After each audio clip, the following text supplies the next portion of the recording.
बिस्मिल्लाहिर्रहमानिर्रहीम। अस्सलाम वालेकुम डियर स्टूडेंट्स। आई होप आप सब खैर खैरियत के साथ होंगे। Let's recap what we have studied last time.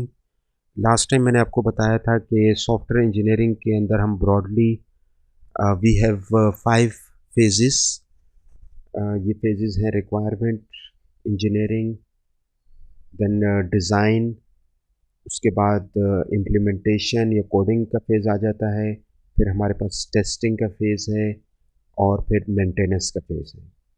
तो हम अब इन फ़ेज़ेस के अंदर जाकर एक-एक फ़ेज़ को डिटेल में देख रहे हैं और लास्ट लेक्चर के अंदर हमने रिक्वायरमेंट फ़ेज़ को स्टार्ट किया था, जो रिक्वायरमेंट एनालिसिस या रिक्वायरमेंट इंजीनियरिंग कहलाता है। तो लास्ट लेक्चर के अंदर हमने देखा था कि रिक्वायरमेंट होता क्या चीज़ है और फिर हमने देखा था कि रिक्वायरमेंट को हम गैदर कैसे करेंगे, रिक्वायरमेंट एलिसिटेशन का क्या प्रोसेस होगा, वो कौन से स्टेक होल्डर्स हैं जिनसे कि रिक्वायरमेंट गैदर की जाएगी, और फिर हमने टाइप्स ऑफ रिक्वायरमेंट तक हम पहुंच गए थे कि हमारे पास दो टाइप्स की रिक्वायरमेंट हैं। एक को फंक्शनल रिक्वायरमेंट कहते हैं, यानी सॉफ्टवेयर क्या काम करेगा, और दूसरी जो है वो नॉन फंक्शनल रिक्वायरमेंट कहलाती है, यानी सॉफ्टवेयर की क्वालिटी किस तरह से होगी।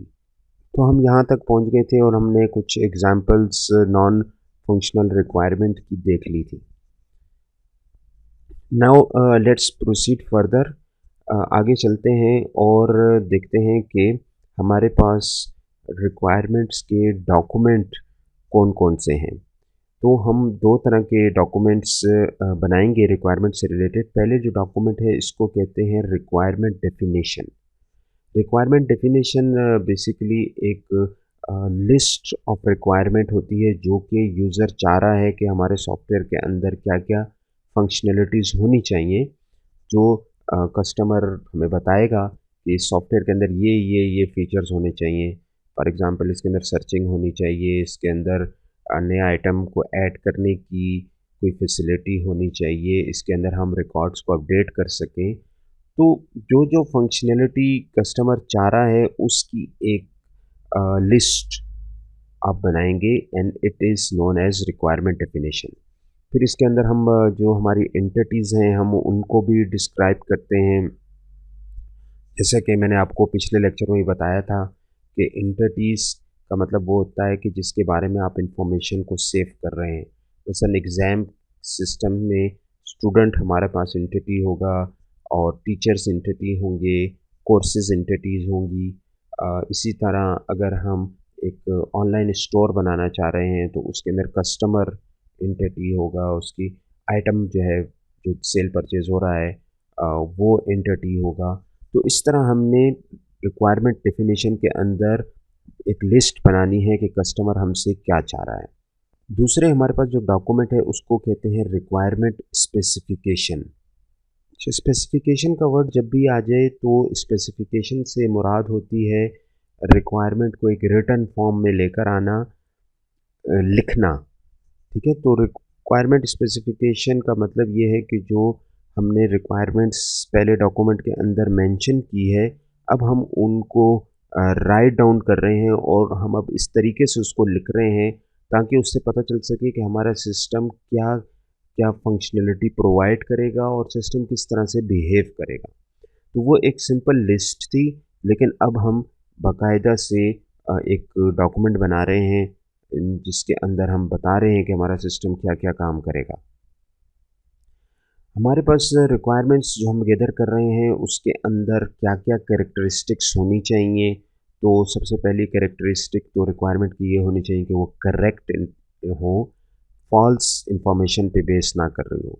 मतलब जो चीज़ हम सिस्टम के अंदर इम्प्लीमेंट करना चाह रहे हैं तो वही फंक्शनैलिटी हम नोट डाउन करें और उसी को हम अपने पास स्पेसिफाई करें। गलत रिक्वायरमेंट हमारी ना हो, रिक्वायरमेंट बिल्कुल करेक्ट होनी चाहिए। अगर गलत रिक्वायरमेंट होगी तो फिर सॉफ्टवेयर उसी की बेस पे बन जाएगा और एट द एंड जो चीज़ आप बनाएंगे वो फिर कस्टमर को चाहिए नहीं होगी। तो इसलिए इन्फॉर्मेशन बिल्कुल करेक्ट होनी चाहिए, रिक्वायरमेंट करेक्ट होनी चाहिए, गलत नहीं होनी चाहिए। सेकेंड नंबर पे जो करेक्टरिस्टिक है वो है कंसिस्टेंसी, यानी जो रिक्वायरमेंट्स आप गैदर कर रहे हैं वो कंसिस्टेंट होनी चाहिए, एक जैसी होनी चाहिए। ऐसा ना हो कि एक रिक्वायरमेंट तो आपने बहुत अच्छे तरीके से स्पेसिफ़ाई कर ली और उसको आपने पूरा एक पेज उसके ऊपर लिख लिया इस रिक्वायरमेंट पे, और दूसरी रिक्वायरमेंट तो बिल्कुल आपने सरसरी सी स्पेसिफ़ाई की है और उस पे सिर्फ़ 1-2 लाइन्स लिखी हुई हैं। तो ये कंसिस्टेंसी ना हुई इनके दरमियान। कंसिस्टेंट का मतलब ये है कि रिक्वायरमेंट्स एक जैसी हों, जितनी आप एक रिक्वायरमेंट को स्पेसिफ़ाई कर रहे हैं, उतनी ही डिटेल के साथ फिर दूसरी रिक्वायरमेंट को भी स्पेसिफ़ाई करें। तो ये अब आपकी रिक्वायरमेंट जो है वो एक तरह से, एक तरीके से, एक लेंथ से स्पेसिफाई करनी चाहिए। थर्ड करेक्टरिस्टिक्स है कि ये रिक्वायरमेंट एम्बिगुअस ना हो। एम्बिगुअस का मतलब होता है कि नॉट क्लियर। तो इसका मतलब ये हुआ कि रिक्वायरमेंट बिल्कुल क्लियर होनी चाहिए। हमारी जो नेचुरल लैंग्वेज है, मसलन हम इंग्लिश को यूज़ करते हैं या हम अ, उर्दू को यूज़ करते हैं, तो उसके अंदर एम्बिग्विटी पाई जाती है। कई बातें ऐसी होती हैं जिनके एक से ज़्यादा मतलब निकल सकते हैं। मिसाल के तौर पे मैं कहता हूँ कि बुक इज़ हैवी, तो अब इसके 2 मतलब निकल सकते हैं। या तो ये है कि बुक वज़न के हिसाब से भारी है, उठाई नहीं जा रही, या ये है कि उसके अंदर जो अल्फ़ाज़ लिखे हुए हैं, वो इतने मुश्किल हैं कि उनको समझना आसान नहीं है। तो इस वजह से कहा जा रहा है कि बुक इज़ हैवी।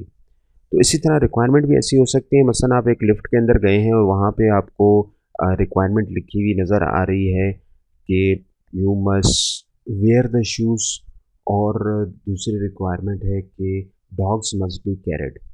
तो अब इस ये हैं बेसिकली 2 रिक्वायरमेंट्स, लेकिन इनका क्या मतलब बनता है? यानी क्या जिस वक़्त हमने डॉग को कैरी किया हुआ है, क्या हमने सिर्फ़ उस वक़्त जूते पहनने हैं? या जिस वक़्त हमने जूते पहने हुए हों, उस वक़्त हम डॉग को कैरी करेंगे? या अगर किसी के पास डॉग नहीं हो, तो वो जूते नहीं पहनेगा?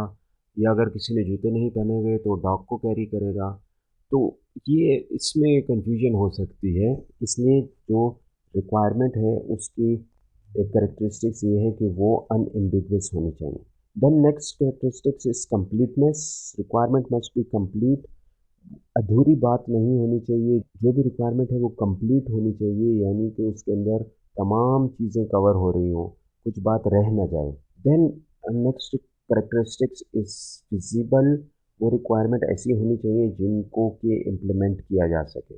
अब अगर एक रिक्वायरमेंट है कि आसमान से तारे तोड़ के लाना फॉर एग्ज़ाम्पल, तो ये इम्प्लीमेंट नहीं किया जा सकता। तो ऐसी रिक्वायरमेंट होनी चाहिए जो कि टाइम के अंदर और बजट के अंदर रहते हुए कंप्लीट भी की जा सके। इसी तरह रिक्वायरमेंट रेलेवेंट होनी चाहिए, जो कि प्रोजेक्ट है उस प्रोजेक्ट के साथ रेलेवेंट होनी चाहिए। फॉर एग्ज़ाम्पल मैं आपको अपना पर्सनल एक्सपीरियंस शेयर करूँगा कि मैं एक बुक स्टोर के लिए एक सॉफ्टवेयर डेवलप कर रहा था।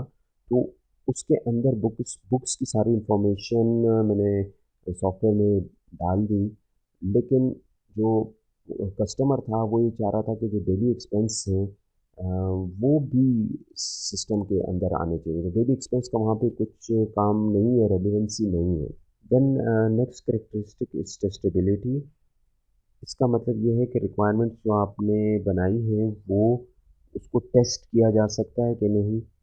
जो रिक्वायरमेंट्स गैदर की गई है उसको टेस्ट किया जा सके, ताकि हम यहीं पर उसको फाइंड आउट कर सकें, बजाय इसके कि हम फिर उसकी बेस पर डिज़ाइन बना लेते हैं, कोडिंग हो जाती है और फिर बाद में हम टेस्ट करते हैं, तो पता चलता है कि ये रिक्वायरमेंट तो सही नहीं थी।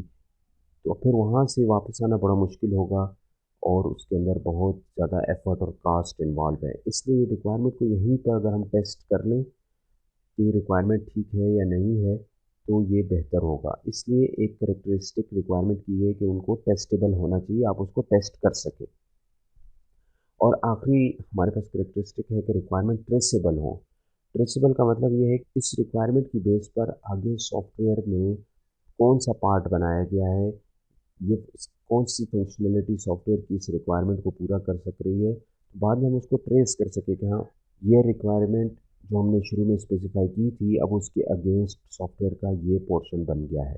ओके, हमने रिक्वायरमेंट डॉक्यूमेंट्स बना लिया, अब हम उसको चेक कर रहे हैं, देख रहे हैं कि इसके अंदर ये रिक्वायरमेंट डॉक्यूमेंट ठीक है या नहीं है।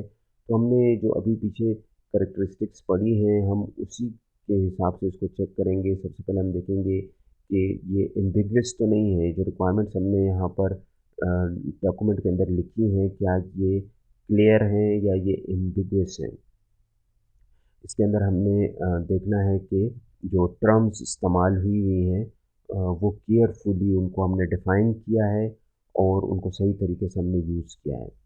सेकंड हमने ये चीज़ देखनी है कि डॉक्यूमेंट के अंदर रिक्वायरमेंट कंसिस्टेंट तरीके से स्पेसिफाई हैं, जैसे कि मैंने अभी बताया कि उनकी लेंथ एक जितनी है, ऐसा नहीं है कि कोई रिक्वायरमेंट बहुत डिटेल में डिफ़ाइन है और कुछ बिल्कुल ही कम डिटेल उसके बारे में मौजूद है।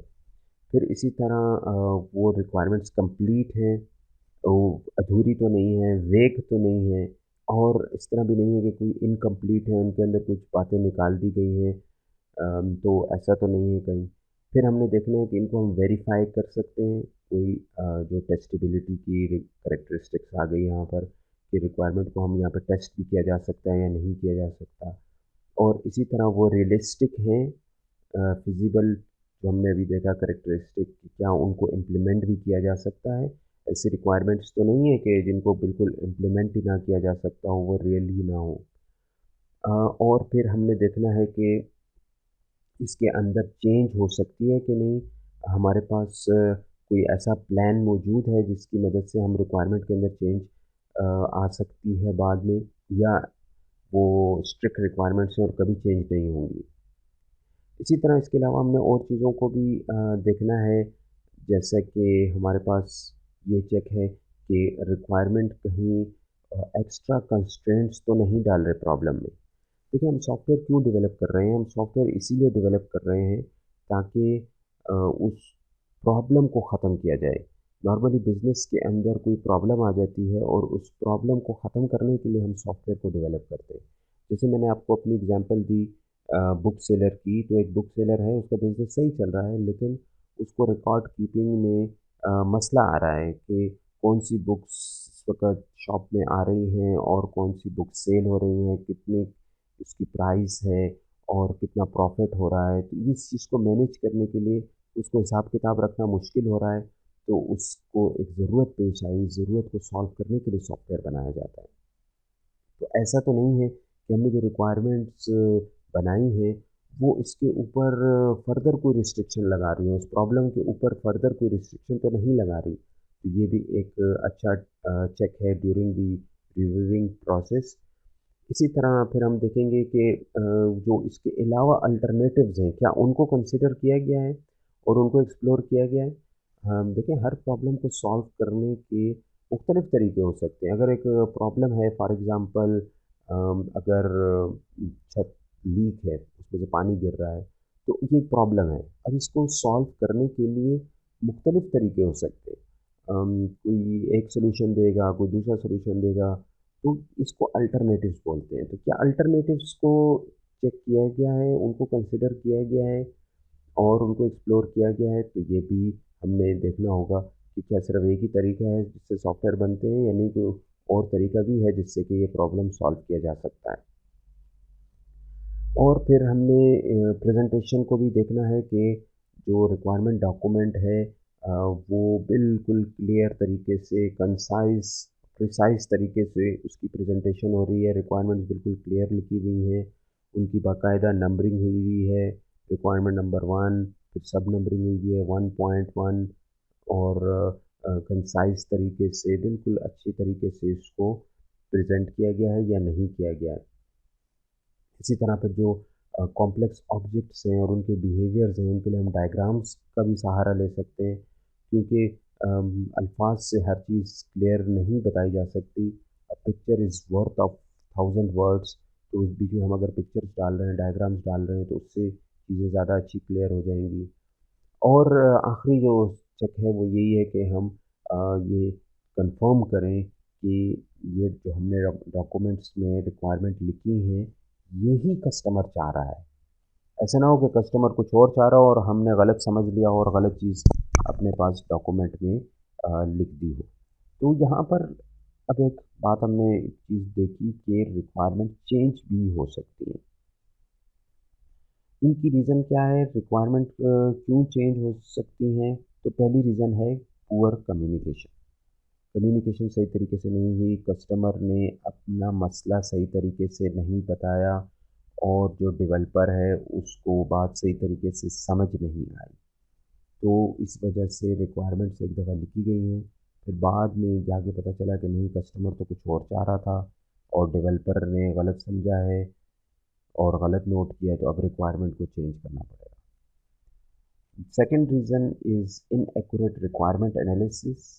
रिक्वायरमेंट गैदर तो हो गई थी लेकिन उनका प्रॉपर तरीके से एनालिसिस नहीं किया गया था।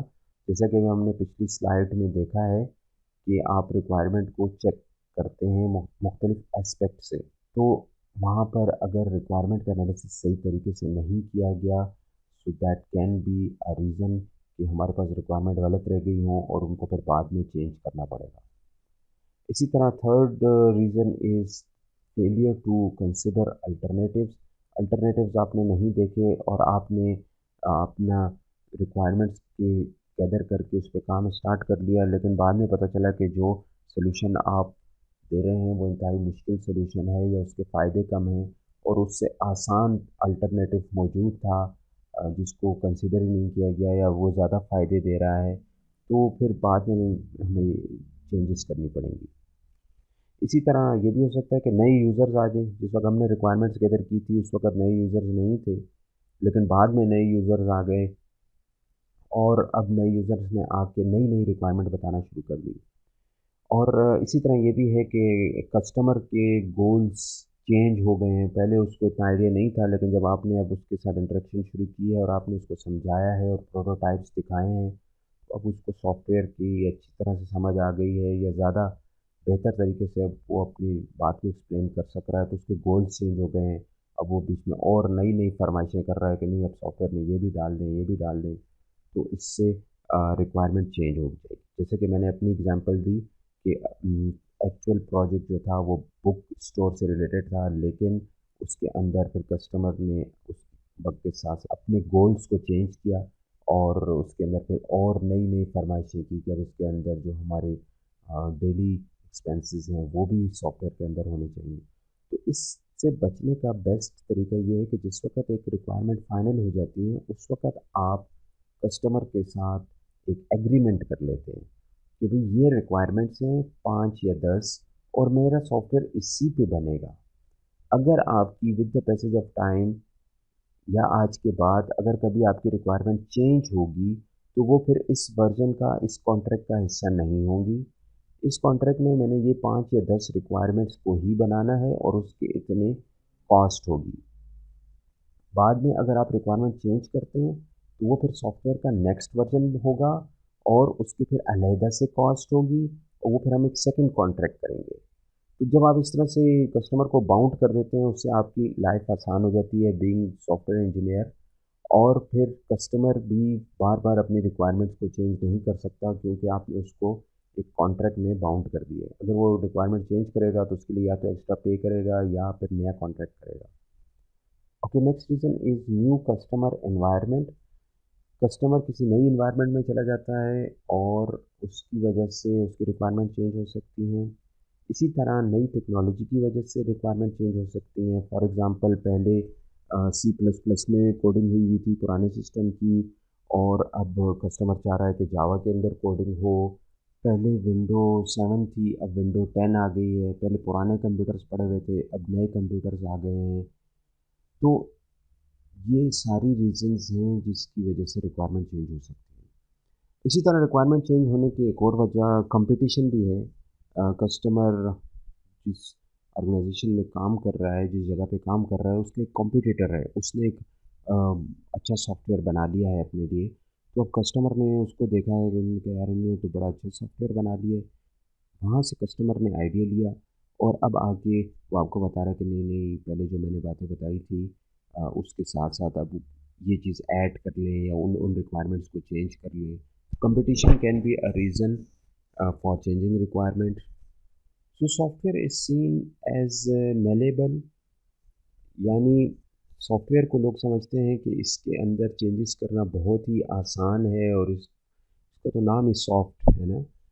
लेकिन ऐसा हरगिज़ नहीं है, क्योंकि अगर आप रिक्वायरमेंट्स गैदर कर लेते हैं और फिर उसके बाद जब डिज़ाइन फ़ेज़ में हम चले जाते हैं या हम कोडिंग में चले जाते हैं, तो उसके अंदर अगर हम चेंजेस करते हैं, तो changes made after requirements are approved would increase cost और स्केड्यूल। कॉस्ट भी बढ़ेगी, जब हमने एक दफ़ा रिक्वायरमेंट फाइनल कर ली और हम अगले फ़ेज़ेज़ में डिज़ाइन फ़ेज़ में चले गए हैं और फिर इम्प्लीमेंटेशन फ़ेज़ में चले गए। जितने आप फ़ेज़ेज़ में आगे जाते जाएँगे, उतनी आपकी कॉस्ट बढ़ेगी, यानी आपको फिर वापस आना पड़ेगा, फिर रिक्वायरमेंट फ़ेज़ पे आ जाएँगे और इसी तरह आपका स्केड्यूल भी बढ़ेगा, क्योंकि वापस आपने रिवर्स गियर लगाई है और फिर वापस रिक्वायरमेंट पे आ गए हैं, फिर डिज़ाइन में भी चेंज करेंगे, फिर जाएँगे कोडिंग में भी चेंज करेंगे। तो जो आपका टाइम था, जितने अरसे में आपने सॉफ्टवेयर कंप्लीट करना था, वो भी लेट हो जाएगा और कॉस्ट भी बढ़ेगी। तो इतना आसान नहीं है चेंजेस, जब एक दफ़ा आप अप्रूव कर लेते हैं रिक्वायरमेंट्स, तो फिर उसके अंदर चेंजेस करना इतना आसान नहीं है। हम देखते हैं कि वो क्या रीज़न्स हैं जिसकी वजह से रिक्वायरमेंट्स को एनालाइज़ करना मुश्किल है। पहली रीज़न कम्युनिकेशन है।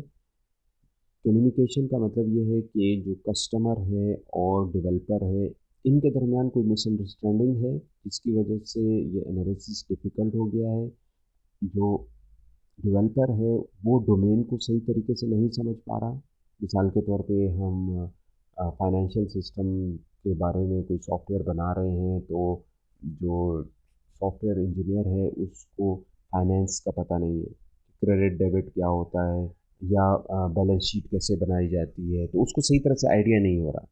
एक रीज़न तो ये है। या दूसरी रीज़न ये होती है कि कस्टमर को टेक्नोलॉजी का नहीं पता, उसको नहीं पता कि भई ये काम किस तरह से और टेक्नोलॉजीज़ में आसानी के साथ किया जा सकता है। फॉर एग्ज़ाम्पल वो कह रहा है नहीं मुझे जावा में ही आप ये सॉफ्टवेयर बना के देंगे। अब उसने जावा का नाम सुना हुआ है, लेकिन उसको और पता नहीं है कि भई इसके और अल्टरनेटिव्स क्या हो सकते हैं या इसके अंदर ट्रेड ऑफ क्या हो सकते हैं। किसी एक चीज़ को अगर एक रिक्वायरमेंट पे कस्टमर ज़िद कर रहा है कि नहीं ये रिक्वायरमेंट ख़ामख़ा सॉफ्टवेयर का हिस्सा होनी चाहिए, तो फिर उसको ट्रेड ऑफ का नहीं पता कि भई ये रिक्वायरमेंट तो लान सकते हैं हम, लेकिन इसकी वजह से फिर दूसरी चीज़ ख़राब हो जाएगी। एक चीज़ को आप अच्छा करेंगे तो दूसरी ख़राब हो जाएगी।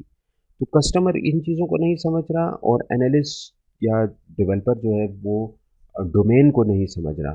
तो इस वजह से इन दोनों के दरमियान मिसकम्युनिकेशन है, सही तरीके से कम्युनिकेशन एक दूसरे को अपनी बात नहीं समझा सक रहे हैं। तो इसकी वजह से जो हमारा रिक्वायरमेंट एनालिसिस का प्रोसेस है, वो मुश्किल हो जाएगा। दूसरी रीज़न ये हो सकती है कि जिस प्रॉब्लम को सॉल्व करने के लिए सॉफ्टवेयर बनाया जा रहा है, वो ही बहुत कॉम्प्लेक्स है।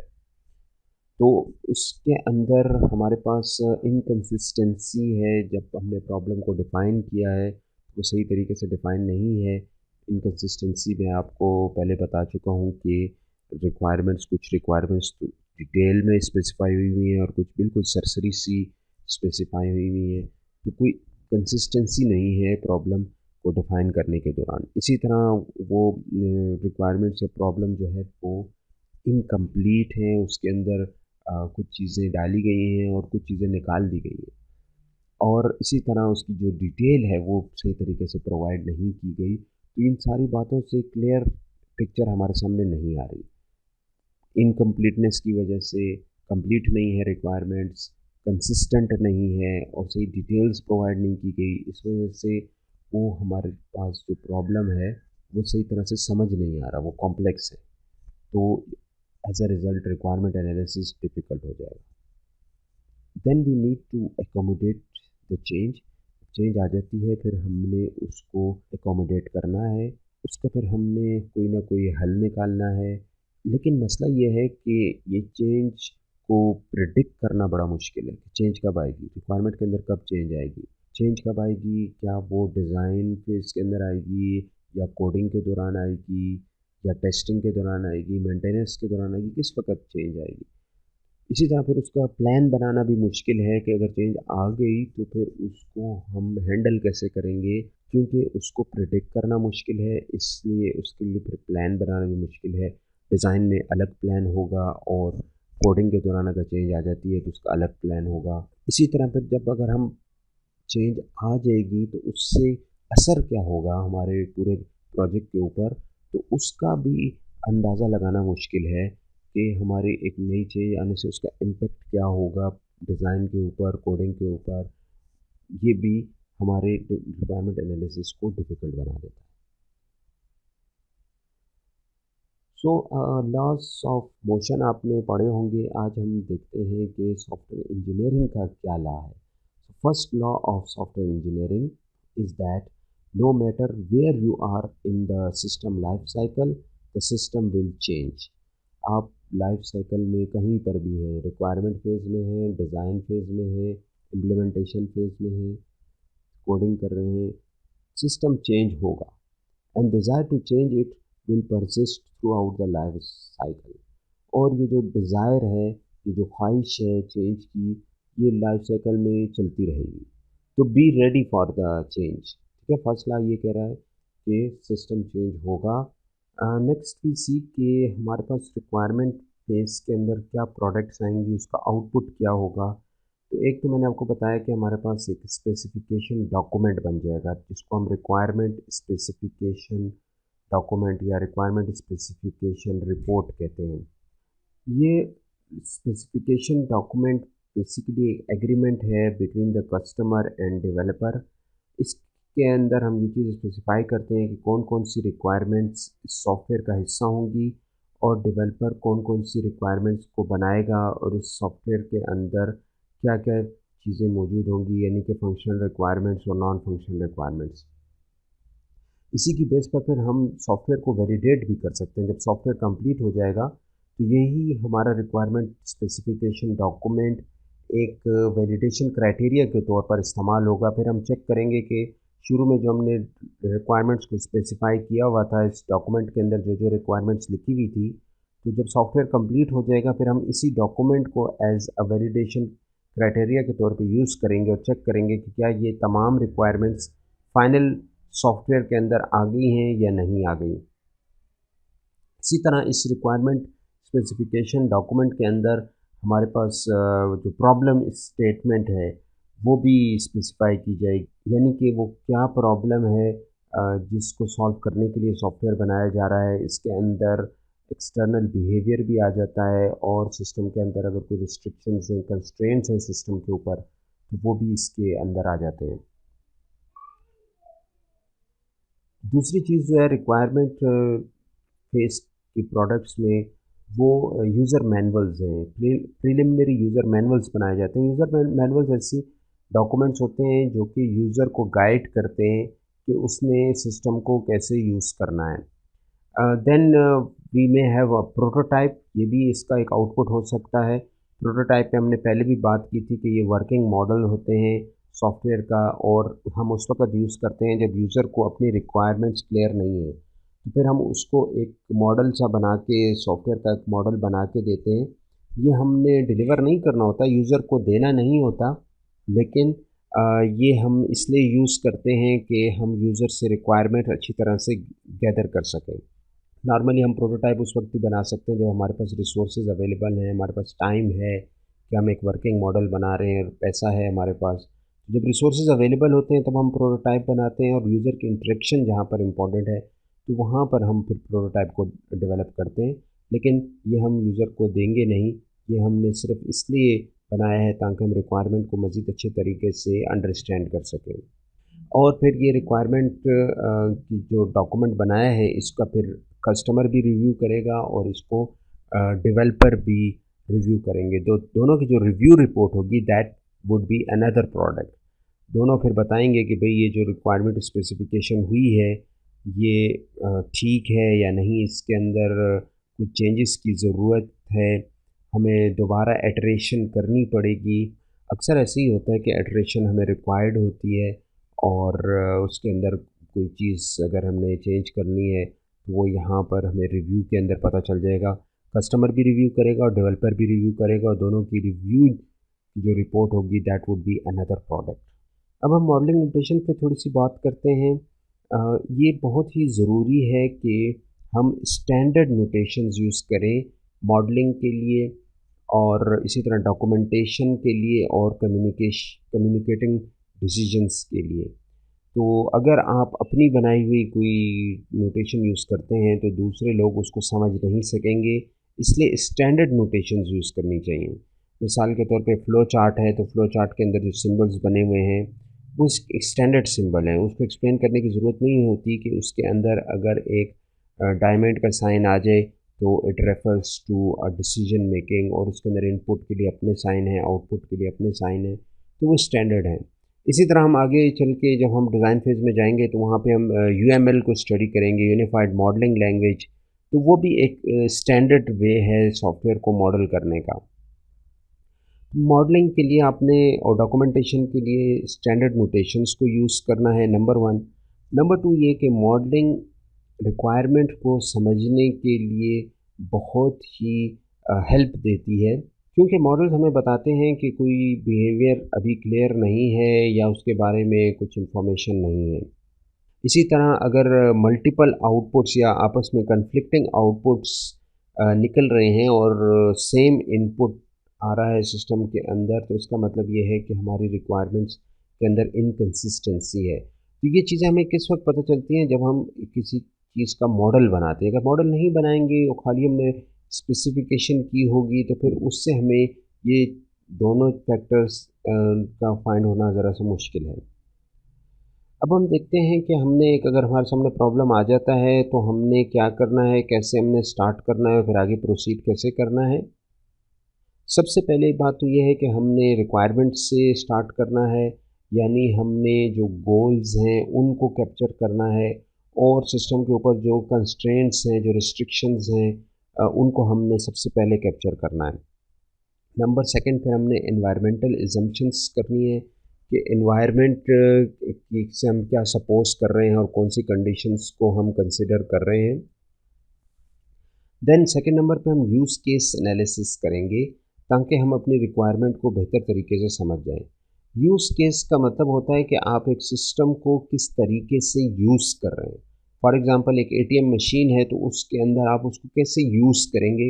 उसमें आप सबसे पहले कार्ड इंसर्ट करेंगे, फिर अपना पासवर्ड इंटर करेंगे, फिर उसके बाद अपनी अमाउंट इंटर करेंगे, फिर आपको रिसिप्ट चाहिए या नहीं चाहिए वो बताएंगे, और फिर उसके बाद आपका कार्ड पहले निकलेगा, फिर आपने जितनी अमाउंट इंसर्ट की वो एटीएम मशीन से निकलेगी। तो इस पूरे प्रोसेस को यूज़ केस कहते हैं, मतलब आप सिस्टम के साथ किस तरह से इंटरेक्शन कर रहे हैं, तो एक इंटरेक्शन आपकी एक यूज़ केस कहलाता है। तो यूज़ केस एनालिसिस बहुत ज़रूरी है ताकि हम हमारी रिक्वायरमेंट की हमें समझ आए। फिर यूज़ केस से रिलेटेड कुछ कीवर्ड्स हैं जैसे कि एक्टर्स। एक्टर्स वो हैं जो कि सिस्टम के इंटरेक्शन कर रहे हैं। जैसे कि अगर आप एटीएम मशीन में से पैसे निकाल रहे हैं तो आप एक एक्टर हो गए।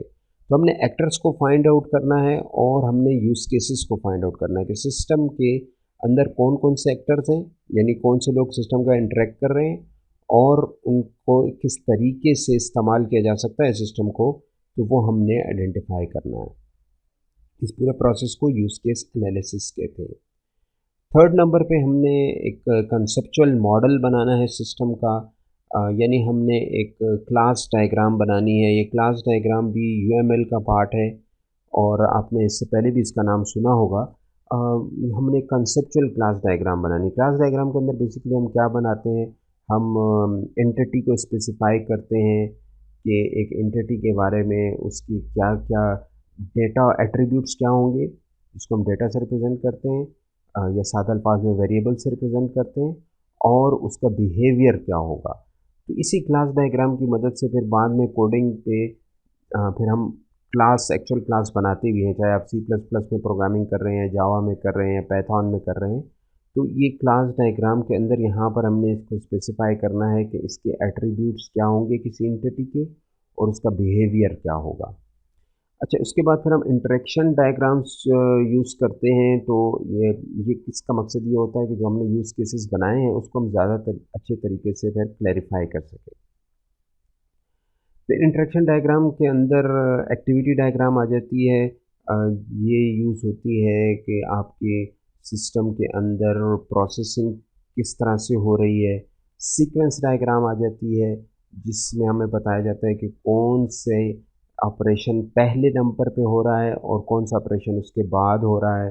और कितनी देर तक एक ऑपरेशन हो रहा है, एक ऑब्जेक्ट की लाइफ लाइन कितनी है। तो ये सारी डायग्राम्स बेसिकली यूएमएल का पार्ट है। तो जब हम आगे चल के डिज़ाइन फेज़ में जाएंगे और वहाँ पे यूएमएल को स्टडी करेंगे, तो फिर हम इन डायग्राम्स की डिटेल में जाएंगे कि क्लास डायग्राम और इंटरेक्शन और एक्टिविटी डायग्राम, वहाँ पे हम फिर डिटेल में पढ़ेंगे। जब हमने एक फर्स्ट राउंड में यूज़ केसेस बना लिए हैं, अब हमने नेक्स्ट स्टेप में इनको रिफ़ाइन करना है और हमने कुछ एक्चुअल रियल यूज़ केसेस को लेकर आना है। हो सकता है कि हम अब इंटरफेस मॉकअप्स बना लें। मॉकअप्स का मतलब ये है कि जिस तरह हमने प्रोटोटाइप में बनाया था, एक वर्किंग मॉडल सा बनाया था, तो इस तरह से हम इंटरफेस का मॉडल सा बना लें कि इंटरफेस इस तरह की होगी। और इस तरह से हम हमने जो पहले रफ यूज़ केसेस बनाए थे, अब हम उसको रिफ़ाइन कर रहे हैं और रियल यूज़ केस की तरफ आहिस्ता-आहिस्ता लेकर जा रहे हैं। इसी तरह हमने जो अपनी क्लास डायग्राम बनाई थी पहले कंसेप्चुअल लेवल पर, अब हम उसको रिफ़ाइन कर रहे हैं, या हो सकता है हम उसके अंदर थोड़ी बहुत उसके स्ट्रक्चर के अंदर चेंजेस करें। और ये डिपेंड करता है हमारे हार्डवेयर आर्किटेक्चर पे भी। फॉर एग्ज़ाम्पल अगर हमारे पास क्लाइंट सर्वर आर्किटेक्चर है, तो उस हिसाब से हमने जो शुरू में क्लास डायग्राम बनाई थी, उसको अब हमने इस स्टेप में रिफ़ाइन करना है।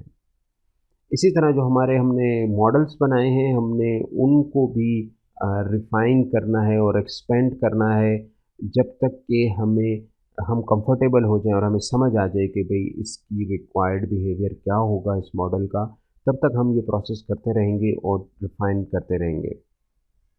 इसके मेन मकसद यही है कि हमें जो हमारे ऑब्जेक्ट्स हैं उनकी ऑपरेशंस का पता चल जाए कि वो क्या-क्या ऑपरेशन परफ़ॉर्म कर रहे हैं, क्या काम कर रहे हैं, और उनके एट्रीब्यूट्स का पता चल जाए। क्योंकि जब ये 2 चीज़ें आपके पास क्लियर हो जाती हैं, तो फिर इसके बाद आप बहुत ही आसानी के साथ कोडिंग करते हैं।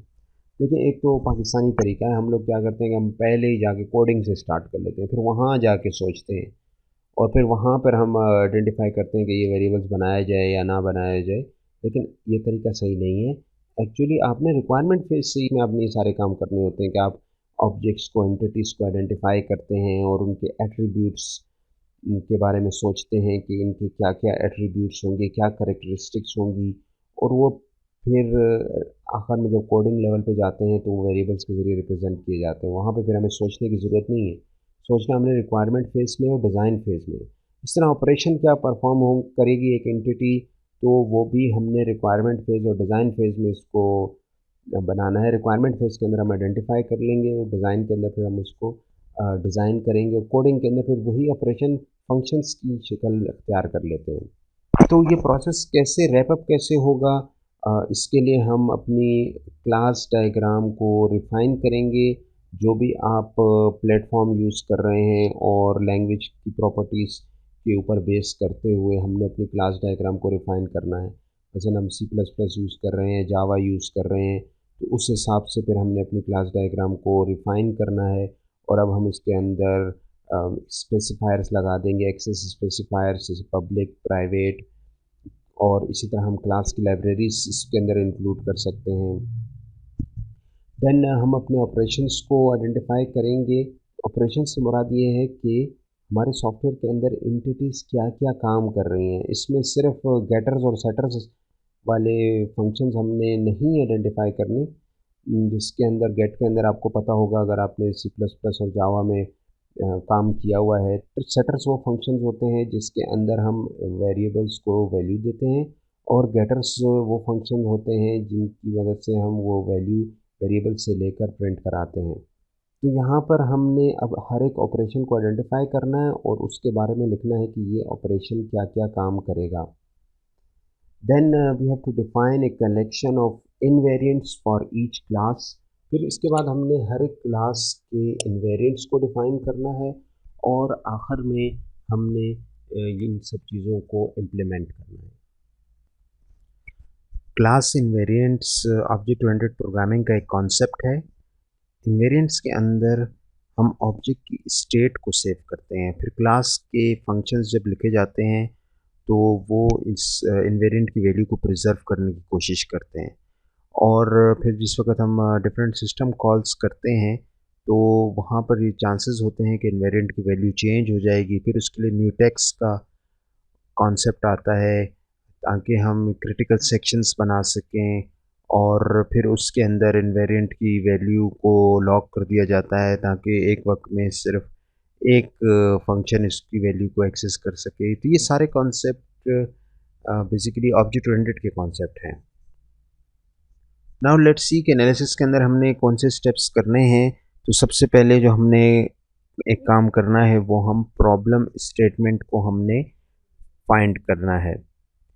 मैंने आपको पहले भी बताया है कि जब भी हम कोई सॉफ्टवेयर बनाते हैं तो वो किसी न किसी बिज़नेस प्रॉब्लम को सॉल्व करने के लिए बनाते हैं। तो हमने वो प्रॉब्लम स्टेटमेंट फाइंड करनी है। मिसाल के तौर पर अगर एक मैनुअल सिस्टम था पहले और उसके अंदर काफ़ी टाइम कंज्यूम हो रहा था और रिकॉर्ड को ढूँढने के लिए बहुत टाइम लग रहा था, फिर वहाँ पे रिकॉर्ड्स को रखने के लिए फ़ाइल्स में रखे जाते थे फ़ोल्डर्स में और अलमारी के अंदर, वहाँ से उसको ढूँढना भी बड़ा मुश्किल था।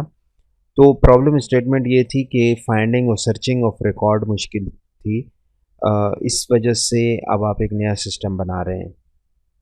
इसी तरह ये भी एक प्रॉब्लम स्टेटमेंट हो सकती है कि पुराना सिस्टम बहुत स्लो था, तो अब हम एक नया सिस्टम बना रहे हैं ताकि हमें एफिशिएंसी लानी है, हम चाह रहे हैं कि हमारा नया सिस्टम एफिशिएंट हो। या पुराना सिस्टम जो था वो किसी पुरानी टेक्नोलॉजी पे बना हुआ था, सी प्लस प्लस में बना हुआ था, अब हम उसके ग्राफिकल इंटरफेस अच्छी करना चाह रहे हैं, या अब हम उसको वेब बेस्ड करना चाह रहे हैं, पहले वेब पे नहीं था, या अब हम उसके लिए मोबाइल ऐप बना रहे हैं, या हम उसको अब क्लाउड बेस्ड करना चाह रहे हैं। तो ये सारी एग्जांपल्स हैं कि हम अपने सिस्टम को क्या करना चाह रहे हैं। ये सब प्रॉब्लम स्टेटमेंट की एग्जांपल है। यानी हम उसके अंदर सिक्योर बनाना चाह रहे हैं सिस्टम को, या उसकी टेक्नोलॉजी को नया करना चाह रहे हैं, या एफिशिएंट बनाना चाह रहे हैं, या मैनुअल सिस्टम से हम कंप्यूटराइज्ड सिस्टम की तरफ जा रहे हैं। तो सबसे पहले हमने यही काम करना है कि हमने अपनी एक प्रॉब्लम स्टेटमेंट ढूंढनी है और उसको नोट डाउन करना है। इसके बाद हमने फिर यूज़ केसेस बनाने हैं। तो यूज़ केसेस मैं आपको बता चुका हूँ कि जिस तरह से सिस्टम को आप सिस्टम के साथ जिस तरह से इंटरेक्ट करते हैं, जिस तरह सिस्टम को यूज़ करते हैं, वो उसके यूज़ केसेस कहलाते हैं। यानी ये हमारे पास वो सिनेरियोज़ होंगे जिसमें हम जिस तरह से सिस्टम को इस्तेमाल करते हैं। सिस्टम को इस्तेमाल करने का क्या सीन होगा, तो वो यूज़ केस कहलाता है। यानी कि ये एक से ज़्यादा भी हो सकते हैं। मसलन एक यूज़र सिस्टम को यूज़ कर रहा है, या एक से ज़्यादा यूज़र भी सिस्टम को यूज़ कर सकते हैं। इसी तरह एक सिस्टम को भी यूज़ करने के कई तरीके हो सकते हैं। हो सकता है वेब के थ्रू हम सिस्टम को एक्सेस कर रहे हों, या मोबाइल ऐप के ज़रिए हम इस्तेमाल कर रहे हों सिस्टम को, या ये भी हो सकता है कि हम एक सिस्टम दूसरे सिस्टम को यूज़ कर रहा हो, ये भी हो सकता है। तो या को फिज़िकली जाके यूज़ कर रहे हैं, या स्क्रीन पे यूज़ कर रहे हैं, किस तरह से एक सिस्टम को किस-किस तरीक़ों से कितने-कितने लोग यूज़ कर रहे हैं, ये तमाम उसके यूज़ केसेस कहलाते हैं। तो हमने यूज़ केसेस डेवलप करने हैं, फिर हमने एक ऑब्जेक्ट मॉडल डेवलप करना है और डेटा डिक्शनरी को डेवलप करना है। तो डेटा डिक्शनरी आपने डेटाबेस के कोर्स में पढ़ा होगा कि डेटा डिक्शनरी किसे कहते हैं, और ऑब्जेक्ट मॉडल पे भी हम थोड़ी देर में इसमें डिटेल में देखते हैं कि ऑब्जेक्ट मॉडल क्या चीज़ है। फिर इसके बाद आपने एक डायनामिक मॉडल बनाना है। डायनामिक मॉडल का मतलब ये होता है कि सिस्टम जिस वक़्त रन हो रहा होगा, तो उस वक़्त सिस्टम की क्या पोज़ीशन होगी। तो इसके लिए हम यूएमएल की डायग्राम्स हैं हमारे पास, स्टेट डायग्राम और सीक्वेंस डायग्राम, हम उनका सहारा ले सकते हैं। जब ये तमाम मॉडल्स बन जाएँगे, फिर हम इनको वेरीफ़ाई करेंगे कि ये मॉडल्स ठीक हैं और हमारी रिक्वायरमेंट्स को कवर कर रहे हैं या नहीं कर रहे। अगर नहीं कर रहे तो फिर हम इसके अंदर चेंजेस करेंगे, इटरेशन करेंगे, दोबारा बनाएँगे इनको, दोबारा उनके अंदर चेंजेस करेंगे और इन मॉडल्स को रिफ़ाइन करेंगे। एज़ अ रिज़ल्ट हमारे पास एक एनालिसिस डॉक्यूमेंट आ जाएगा। अब हम इन कॉन्सेप्ट्स को डिटेल में देखते हैं। सबसे पहले जो यहाँ पे कॉन्सेप्ट हमें नज़र आ रहा है दैट इज़ यूज़ केसेस, और मैंने आपको बताया कि यूज़ केसेस सिस्टम को इंटरैक्ट करने के तरीकों को कहते हैं। आप एक सिस्टम के साथ कैसे इंटरेक्शन कर रहे हैं, आप एक सिस्टम को कैसे यूज़ कर रहे हैं। इसलिए इसके नाम पे अगर हम गौर करें तो इसका नाम ये यूज़, यानी हम सिस्टम को कैसे इस्तेमाल करेंगे। यूज़ केसेस यानी वो तमाम सिनेरियोज़ जिसकी मदद से जिस तरह से सिस्टम को यूज़ किया जाएगा उसको यूज़ केसेस कहते हैं। It is a high level overview of the system use. System को आप किस तरह से इस्तेमाल करेंगे उसका एक ही ओवरव्यू है, और हाई लेवल पर ओवरव्यू है। हाई लेवल का मतलब ये है कि इसके अंदर बहुत ज़्यादा डिटेल्स नहीं है, लेकिन इसके अंदर हमें ये पता चल जाएगा कि सिस्टम के एक्टर्स कौन से हैं, यानी कौन से लोग, कौन से अदर सिस्टम्स हमारे वाले सिस्टम को जो हम बनाने जा रहे हैं इसको यूज़ करेंगे, और किस तरह से यूज़ करेंगे, उनकी इंटरेक्शन किस तरह से होगी। इस वजह से इसको हाई लेवल ओवरव्यू कहा गया ऑफ सिस्टम यूज़। इसी तरह फिर हमने जो यूजेज है उसको आइडेंटिफाई करना है कि किस तरह से यूज़ होगा सिस्टम। जैसे मैंने पहले एटीएम की एग्जांपल दी कि एटीएम का सिस्टम अगर है तो उसमें एक्टर वो बंदा है जो कि वहाँ से पैसे विड्रॉ कर रहा है, और वो किस तरह से इंटरेक्शन कर रहा है अपना एटीएम कार्ड इंटर करके, ये एक इंटरेक्शन हो गई। फिर अपना पिन कोड इंटर करके ये उसकी दूसरी इंटरेक्शन हो गई। फिर अमाउंट इंटर कर रहा है, ये तीसरी इंटरेक्शन हो गई। तो ये इस तरह से आपने एक सिनेरियोस बताने हैं कि सिस्टम किस किस तरह से यूज़ होगा, और एक्टर्स कौन कौन से होंगे सिस्टम के। तो मैं बता चुका हूँ कि एक्टर्स कैन बी यूज़र्स जो कि सिस्टम को यूज़ कर रहे हैं, जैसे एटीएम के केस में वो बंदा है जो कि सिस्टम से पैसे निकाल रहा है। That can be other systems, दूसरे सिस्टम्स भी एक्टर हो सकते हैं जो कि इस सिस्टम के साथ इंटरेक्ट कर रहे हैं। मसलन बैंक है और एटीएम कहीं दूर लगा हुआ है, तो बैंक सिस्टम उस एटीएम के साथ इंटरेक्ट कर रहा है मिसाल के तौर पर। या आप में अपने मोबाइल से अब इंटरेक्शन कर रहे हैं, अब आप फिज़िकली नहीं गए हैं उस एटीएम के ऊपर, और मोबाइल से अब आप अपने बैंक से अपने मोबाइल से कुछ चीज़ ट्रांसफ़र कर रहे हैं, या एटीएम से किसी को पैसे ट्रांसफ़र कर रहे हैं। तो ये सारी एग्ज़ाम्पल्स हैं कि जिसमें ये भी हो सकता है कि एक सिस्टम ही बतौर एक्टर के हमारे सिस्टम के साथ इंटरेक्ट कर रहा हो, यानी हमारे सिस्टम से कोई डेटा ले रहा हो या हमारे सिस्टम को कोई डेटा पास कर रहा हो। तो हमने यूज़ केसेस के अंदर फिर सिस्टम की एक्टिविटीज़ को आइडेंटिफाई करना है, किस तरह से एक एक्टर इनपुट क्या देगा, और उस इनपुट के ऊपर प्रोसेसिंग होगी, और प्रोसेसिंग होने के बाद उसके आउटपुट क्या निकलेगा। तो हमने पूरे सिस्टम की एक्टिविटीज़ को आइडेंटिफाई करना है, और फिर हमने इन एक्टर्स और एक्टिविटीज़ के दरमियान कनेक्शन बनाने हैं। जैसे एक यूज़र है तो वो क्या एक्टिविटी कर रहा है, वो कार्ड इंसर्ट कर रहा है एटीएम की, अगर हम एग्जांपल लें तो कार्ड वैलिडेशन एक एक्टिविटी है। अब अ, हमारा यूज़र जो कि एक्टर है वो एक एक्टिविटी परफॉर्म कर रहा है कार्ड इंसर्ट करने की। अब एटीएम मशीन किसी और सिस्टम के साथ कनेक्ट होगी, और वो सिस्टम को ये इन्फॉर्मेशन भेजेगी ताकि वो कार्ड को वैलिडेट करे कि क्या ये कार्ड वैलिड है या नहीं है। अब अगर कार्ड वैलिड है तो फिर उसके बाद एक्टर दोबारा दूसरी एक्टिविटी करेगा, और दूसरी एक्टिविटी वो क्या करेगा, वो इसमें अब अमाउंट एंटर करेगा। अगेन एटीएम मशीन किसी बैंक सिस्टम के साथ अटैच है, वो वहाँ से उसको चेक करेगी कि क्या अमाउंट जो कि एक्टर ने इंटर की है, क्या वो उसके अकाउंट में इतने पैसे भी हैं या नहीं हैं। तो अगर अकाउंट में उतने पैसे हैं, फिर उसके बाद वो एटीएम मशीन वहाँ से वो पैसे बाहर विड्रॉ करेगी, और एक्टर वहाँ से फिर एक और एक्टिविटी करेगा, यानी कि वो पैसे कलेक्ट करेगा और अपना एटीएम कार्ड भी कलेक्ट करेगा। इसी तरह अगर उसने रिसिप्ट अगर उसको मांगी हुई है तो वो रिसिप्ट भी वहाँ से कलेक्ट करेगा।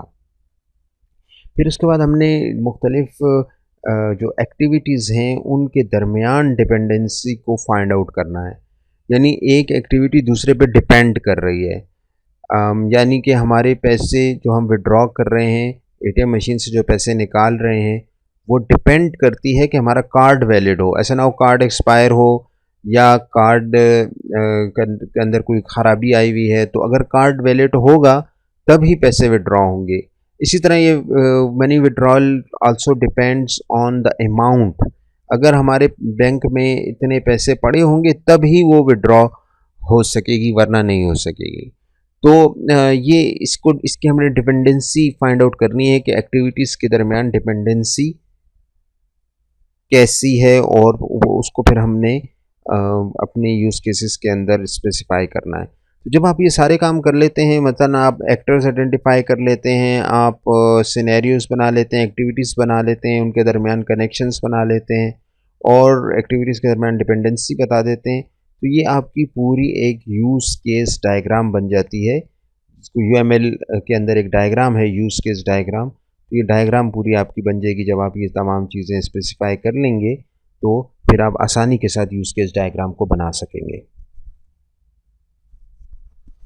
अब हमने दूसरे एक कॉन्सेप्ट यहाँ पे देखा जिसका नाम था डोमेन मॉडल। यानी हमने अब एक मॉडल बनाना है, लेकिन किस चीज़ का मॉडल बनाना है, हमने डोमेन का मॉडल बनाना है। डोमेन का मतलब ये है कि आप किस डोमेन के लिए सॉफ्टवेयर बना रहे हैं। क्या ये सॉफ्टवेयर जो है वो किसी मेडिकल की फील्ड से इसका ताल्लुक़ है, या ये किसी फाइनेंशियल सिस्टम के लिए से उसका ताल्लुक़ है। मिसाल के तौर पे अगर हम एटीएम की एग्ज़ाम्पल ले रहे हैं तो उसका फाइनेंशियल सिस्टम के साथ ताल्लुक़ है। लेकिन हो सकता है कि हम किसी डॉक्टर्स के लिए और पेशेंट्स के लिए कुछ सिस्टम बना रहे हैं, फिर उसका ताल्लुक़ मेडिकल डोमेन से होगा। हो सकता है कि हम अगर स्टूडेंट्स और टीचर्स के रिकॉर्ड के लिए कोई सॉफ्टवेयर बना रहे हैं, फिर उसका ताल्लुक़ एजुकेशन डोमेन से होगा। तो हमने अब एक डोमेन का मॉडल बनाना है कि हमारे जो सॉफ्टवेयर है ये इसका ताल्लुक़ किस डोमेन के साथ है। इसके अंदर क्या होगा, इसके अंदर हम मुख्तलिफ़ क्लासेस बनाएंगे। ठीक है, हम पूरे सिस्टम को इस तरह से ऑर्गेनाइज करेंगे ताकि वो उसके अंदर डिफरेंट क्लासेस बन जाएं और उन फिर क्लासेस को आपस में कनेक्ट करेंगे। मिसाल के तौर पे अगर हम एजुकेशन डोमेन की बात कर रहे हैं तो इसमें एक क्लास टीचर की हो सकती है जिसके अंदर हम टीचर की इंफॉर्मेशन लिखेंगे और इंफॉर्मेशन सेव करेंगे, और दूसरी क्लास जो होगी वो स्टूडेंट की होगी, स्टूडेंट की हम इंफॉर्मेशन सेव करेंगे। फिर हम दोनों को लिंक करेंगे कि ये टीचर इस स्टूडेंट को पढ़ा रहा है, तो कनेक्ट करने के लिए हम एसोसिएशन को सहारा लेंगे।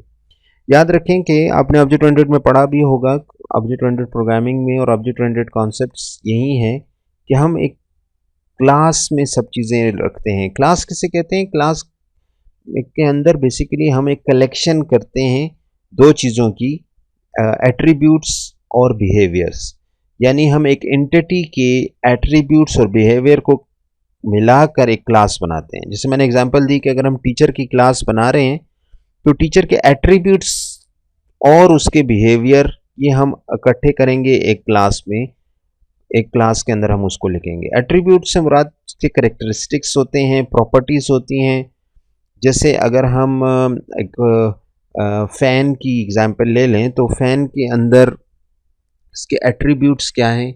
इसके एट्रीब्यूट्स ये हैं कि उसका कलर कैसा है, उसके नंबर ऑफ़ विंग्स कैसे हैं, उसकी स्पीड कैसी है, उसके अंदर जो कॉइल लगी हुई है कॉपर की है या नहीं है।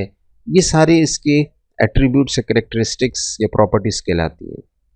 और अगर हम इसके बिहेवियर की बात करें तो बिहेवियर इसका ये है कि ये क्या काम करता है। फ़ैन का काम है हवा देना, तो फ़ैन हवा देता है, तेज़ चलता है, स्लो चलता है, ये इसके बिहेवियर है। इसी तरह अगर हम एक कार की एग्जांपल ले लें तो कार के भी कैरेक्टरिस्टिक्स क्या होंगे कि भाई उसके 4 पहिए हैं, उसके अंदर नंबर ऑफ़ सीट्स कितनी हैं, उसका कलर क्या है, मॉडल क्या है, इंजन की कैपेसिटी कितनी है, सीएनजी पे चलती है या पेट्रोल पे चलती है, ये सब इसके कैरेक्टरिस्टिक्स हो गए। और इसका बिहेवियर क्या होगा, गाड़ी का चलना, रुकना, ब्रेक लगाना, और इसी तरह स्पीड कितनी स्पीड से चलती है, तो ये तमाम इसके बिहेवियर कहलाएगा। तो हम इन चीज़ों को कलेक्ट करते हैं और कलेक्ट करके एक क्लास की शक्ल देते हैं जब भी हम ऑब्जेक्ट ओरिएंटेड मॉडलिंग कर रहे होंगे। ये हमें क्या शो करता है, ये हमें सिस्टम का स्टैटिक स्ट्रक्चर शो करता है। यहाँ पे अब आपको आइडिया हो जाना चाहिए कि मॉडलिंग दो तरह की होती है। एक स्टैटिक मॉडलिंग है, यानी हमेशा सिस्टम जिस वक्त रन नहीं कर रहा, एग्जीक्यूट नहीं हो रहा, तो उसका क्या स्ट्रक्चर है। तो ये ऑब्जेक्ट डायग्राम और क्लास डायग्राम ये आपके सिस्टम की स्टैटिक व्यू को, स्टैटिक स्ट्रक्चर को शो कर रहे होते हैं। क्लास कभी चेंज नहीं होगी। क्लास में हमने डिफरेंट एंटिटीज़ के बारे में बता दिया और जैसा कि मैंने बताया कि क्लास के अंदर उसके एट्रीब्यूट्स और बिहेवियर्स होंगे। तो इन एट्रीब्यूट्स और बिहेवियर की मदद से एक एंटिटी रिप्रेजेंट हो रही होगी एंड फिर इस एंटिटी को आपस में हमने एसोसिएशन लिंक्स की मदद से बता दिए। ये एक स्टैटिक स्ट्रक्चर पूरे सिस्टम का हमें पता चल रहा है। इससे हमें ये फ़ायदा होगा कि हम अपने पूरे सिस्टम को ऑर्गेनाइज कर सकते हैं मैनेजेबल सब सिस्टम्स में, क्योंकि सिस्टम का साइज़ तो बहुत बड़ा होता है, तो उसके हम छोटे-छोटे सब सिस्टम्स बना सकते हैं। उसको हम बड़े सिस्टम को डिकम्पोज़ कर सकते हैं छोटे-छोटे सिस्टम्स के अंदर, जिनको कि आसानी के साथ मैनेज किया जा सके। इस तरह हम पूरे सिस्टम को एक ऑर्गेनाइजेशन उसकी हम आसान बना देते हैं। एक और रीज़न ये ऑब्जेक्ट ओरिएंटेड प्रोग्रामिंग की और क्लासेस के आने की वो ये है कि classes describes the real world. जो हमारे पास पहले फंक्शनल या प्रोसीजर प्रोग्रामिंग थी वो रियल वर्ल्ड से उसका ताल्लुक नहीं था, क्योंकि कंप्यूटर में हमारे पास फंक्शंस होते थे, प्रोसीजर्स होते थे और रियल वर्ल्ड के अंदर हमारे पास ऑब्जेक्ट्स हैं। तो फिर ये क्लासेस का कॉन्सेप्ट निकला ताकि रियल वर्ल्ड के साथ इसको मैच किया जा सके। तो रियल वर्ल्ड के अंदर हमारे पास हर चीज़ ऑब्जेक्ट है और उसकी प्रॉपर्टीज़ हैं और उसका बिहेवियर है।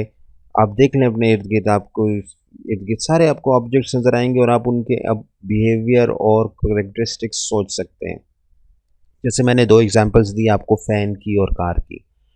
तो ये डोमेन मॉडल डिस्क्राइब करता है कि आपके पास रियल वर्ल्ड के अंदर क्लासेस कौन-कौन सी हैं और उनके दरमियान एसोसिएशन क्या है, रिलेशनशिप क्या है, किस तरह से वो लिंक कैसे हुई हुई हैं।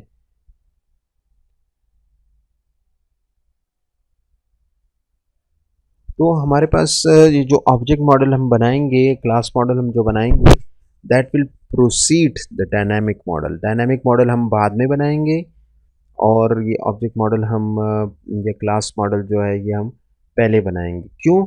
क्योंकि इसमें मैंने आपको बताया कि हम सिस्टम का स्टैटिक स्ट्रक्चर डिफ़ाइन करते हैं।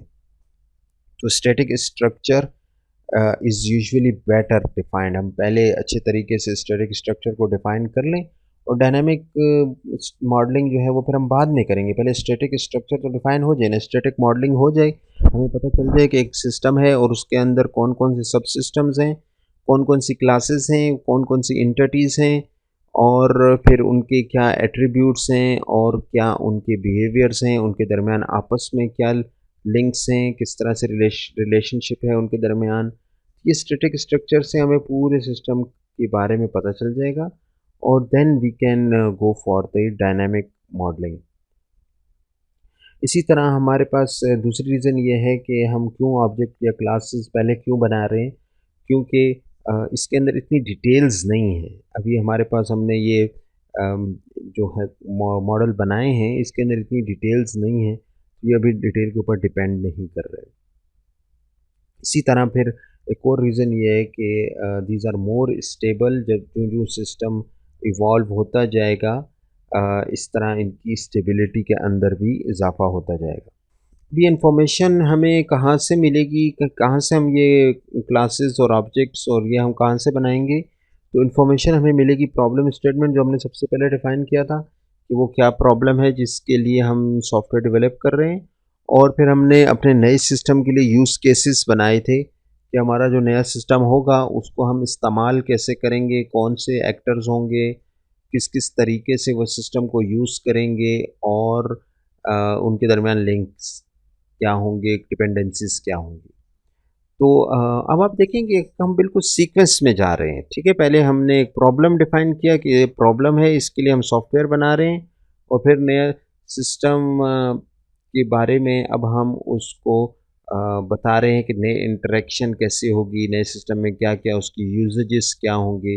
बजाय इसके कि हम डायरेक्ट कोडिंग से स्टार्ट करें, तो कोडिंग से स्टार्ट करना सही तरीका नहीं है, फिर उसके अंदर बहुत प्रॉब्लम्स आ जाते हैं, specially when we are dealing with large scale software. तो मैंने आपको पहले भी बताया था इस क्लास के स्टार्ट में कि इस क्लास में हमारी सारी discussions very large scale softwares के ऊपर है। तो वहाँ पर फिर हमें इसी तरह सिस्टमैटिक तरीके से चलना पड़ता है। पहले आप प्रॉब्लम स्टेटमेंट डिफ़ाइन करेंगे, फिर वहाँ से यूज़ केसेस डिफ़ाइन करेंगे, तो उसकी बेस पर फिर हम आगे क्लासेस और ऑब्जेक्ट्स डिफ़ाइन करते हैं।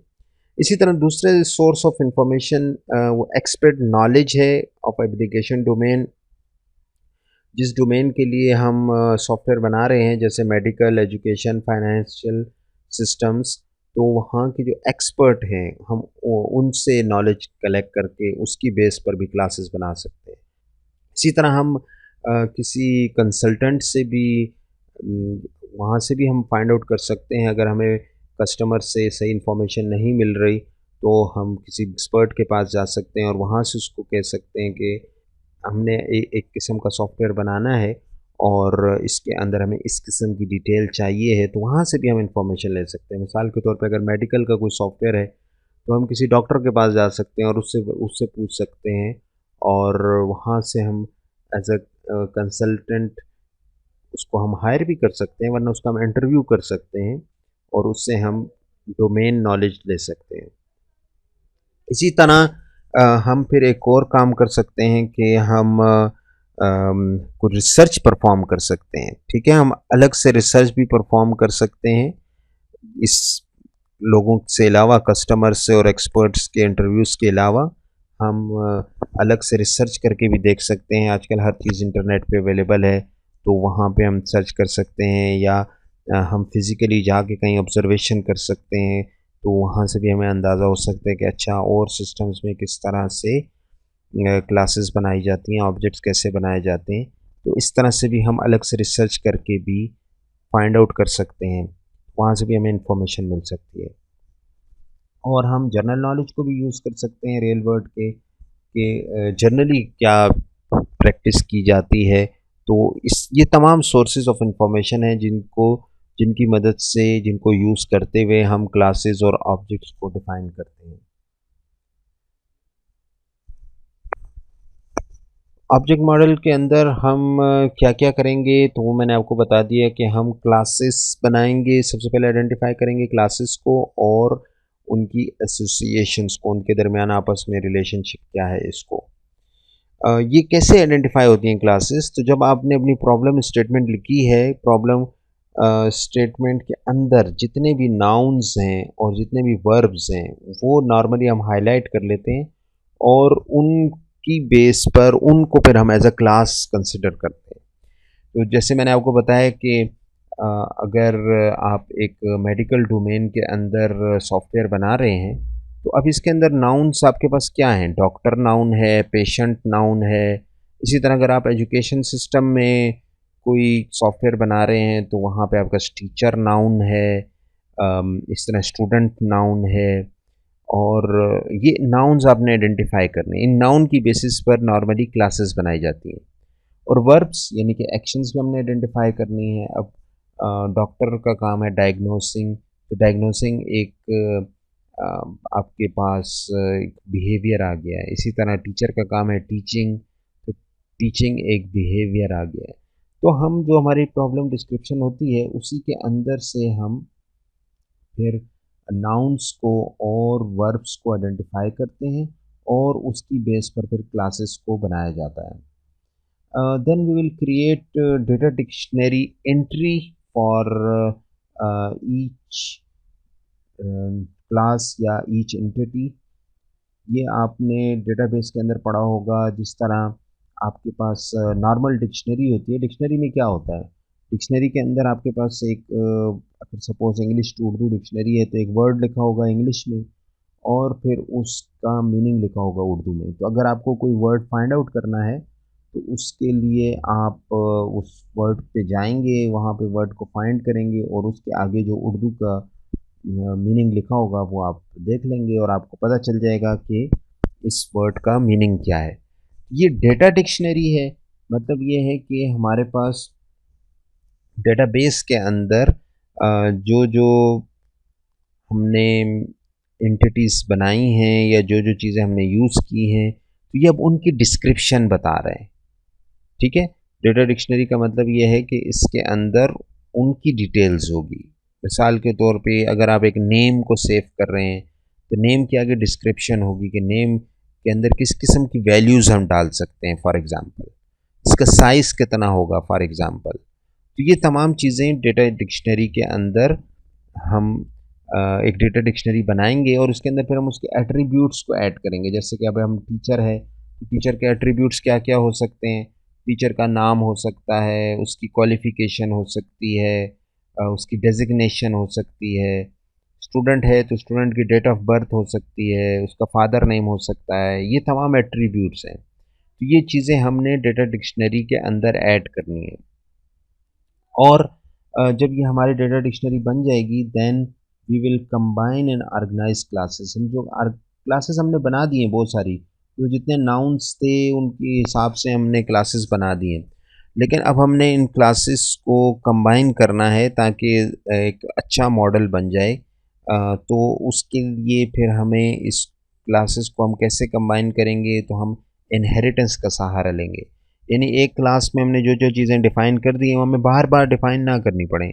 उसी से हम चाइल्ड क्लास बना लेंगे ताकि हमें जो चीज़ें पहले एक दफ़ा डिफ़ाइन हो चुकी हैं वो दोबारा दोबारा ना डिफ़ाइन करनी पड़ें।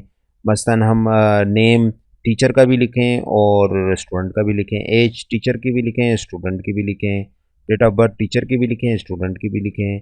फिर इसके अंदर अगर कोई और एंटिटी आ गई तो उसकी भी लिखें। तो इससे बेहतर ये है कि हम एक पर्सन क्लास बना लेते हैं और जितने ये कॉमन एट्रीब्यूट्स हैं वो हम पर्सन क्लास में रख लेते हैं। मतलब name, father name, CNIC, date of birth, qualification, ये हम सारी एक पर्सन क्लास में बना लेते हैं और उससे फिर हम इनहेरिट कर लेंगे टीचर।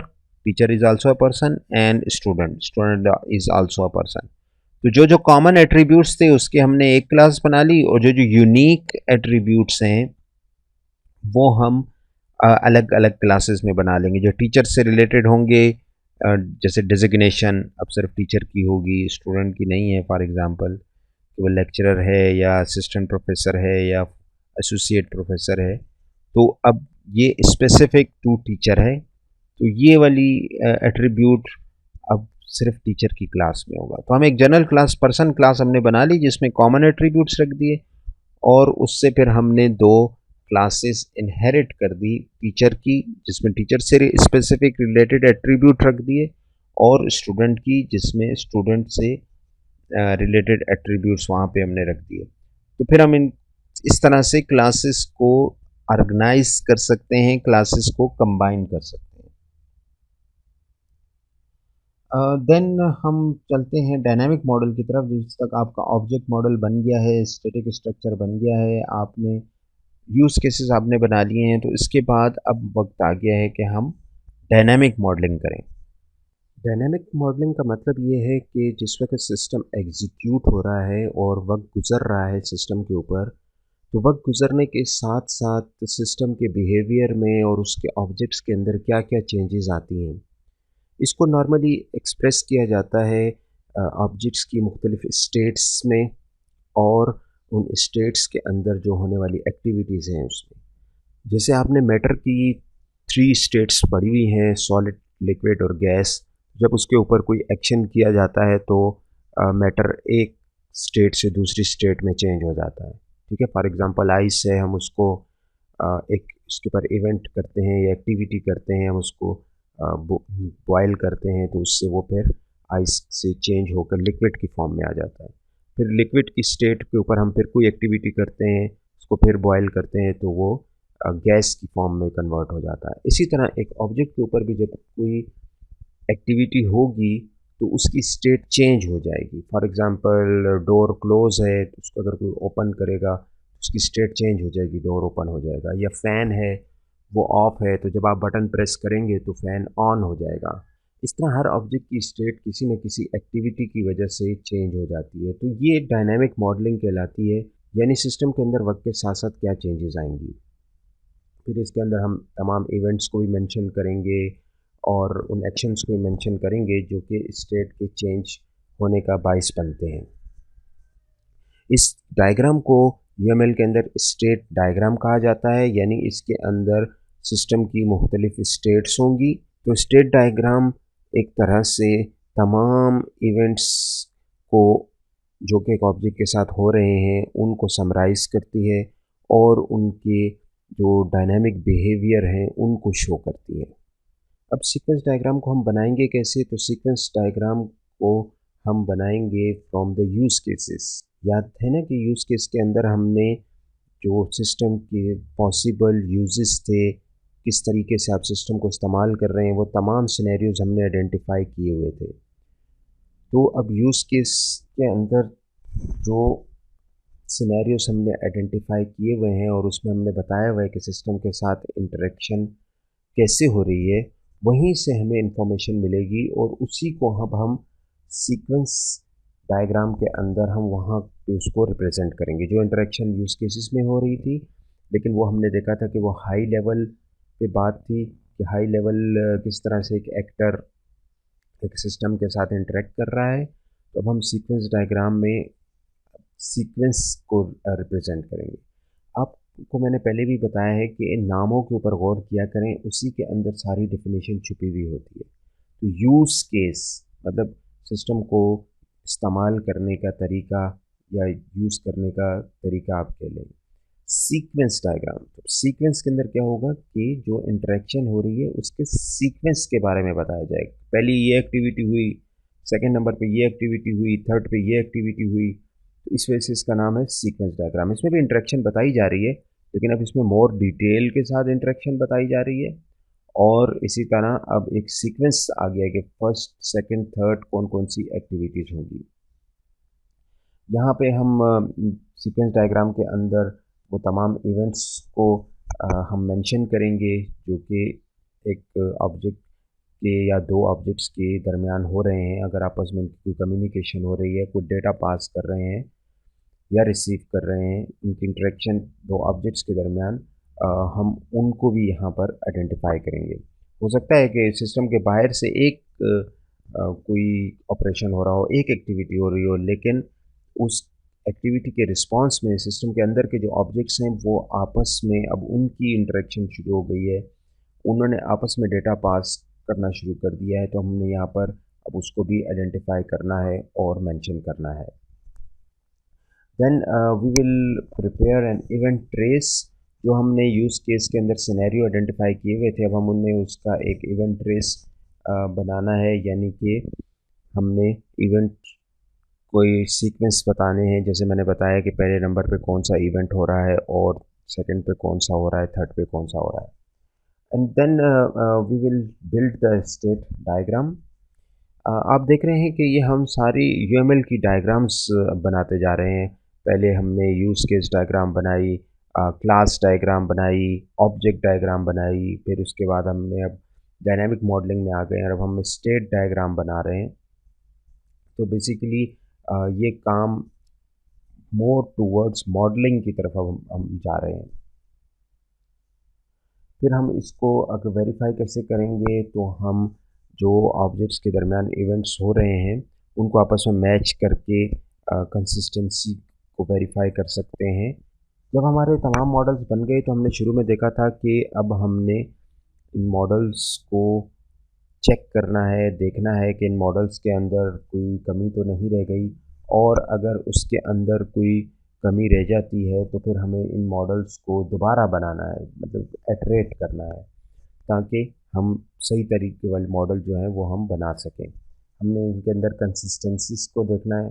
हो सकता है कि यूज़ केस के अंदर कोई बात मेंशन हो जो कि हम सीक्वेंस में मिस कर रहे हैं, या क्लास डायग्राम में हमने कोई चीज़ बनाई है जो कि हमारे पास और जगह पे कहीं पे मिसिंग है। तो ये इनकंसिस्टेंसी को हमने देखना है, फिर हमने रिवाइज़ करना है, दोबारा से इन मॉडल्स को बनाना है।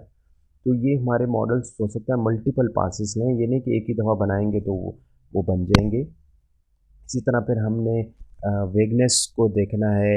कोई चीज़ ऐसी तो नहीं है जो कि कन्फ्यूजन पैदा कर रही है, या वो अभी इनकम्प्लीट है, या समझ नहीं आ रही उस चीज़ की, या उसमें से कुछ हमने चीज़ें एक्सट्रैक्ट कर ली हैं, ओमिशन की हुई है, तो उसको भी हमने ऐड करना है और फिर हमने रिवाइज़ करना है। हर स्टेप के बाद हम रिवाइज़ कर रहे हैं। तो आप देख रहे हैं कि मल्टीपल पासेस बनेंगी, मॉडल्स बार-बार बनेंगे, एक इटरेशन होगी मॉडल की।